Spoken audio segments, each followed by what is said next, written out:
Tiny Tales with Priyanka। हाय, मेरा नाम है किट्टू और आज हम सुनेंगे कहानी एक क्रोकोडाइल की। माँ, सुनाओगी ना क्रोकोडाइल की कहानी? अच्छा, आज मेरे लाडले बेटे को क्रोकोडाइल की कहानी सुननी है, तो सुनो। एक जंगल में रहता था एक मोटा तगड़ा बड़ा सा क्रोकोडाइल जो अपने आप को नदी का राजा कहता था और नदी में रहने वाले सभी मछली, फ्रॉग, कछुए को डराया करता था। मैं इस नदी का राजा हूँ, यहाँ सब मेरी मर्जी की होगी, समझे?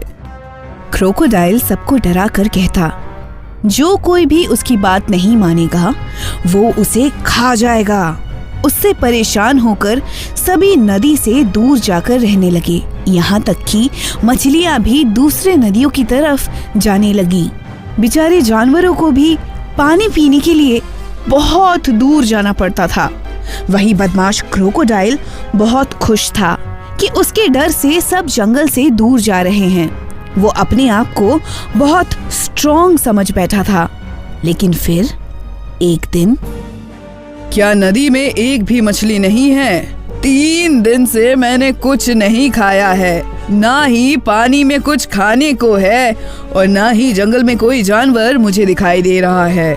फिर क्रोकोडाइल सोच में पड़ गया था कि कैसे वो सभी जानवरों को जंगल में वापस बुलाएगा। भूख के मारे क्रोकोडाइल की हालत बहुत खराब हो गई थी।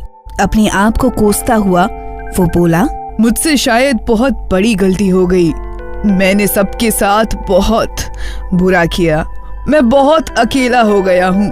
जंगल में कोई भी दोस्त नहीं है मेरा। फिर जंगल में एक गिलहरी घूम रही थी और अचानक उसके कानों में क्रोकोडाइल की रोने की आवाज आई। क्रोकोडाइल को रोता हुआ देख गिलहरी उसके पास जाकर पूछती है कि वो रो क्यों रही है। क्रोकोडाइल अपनी गलती मानता है और गिलहरी को बोलता है कि सारे जानवर को वो वापस बुला लाए। तभी गिलहरी उससे कहती है, ठीक है क्रोकोडाइल, तुम चिंता मत करो, मैं सभी जानवरों को यहाँ पे बुलाकर लेकर आऊंगी, तुम रोना बंद करो। गिलहरी के बुलाने पर सारे जानवर जंगल वापस आ जाते हैं। सभी ने देखा कि क्रोकोडाइल कैसे रो रहा था।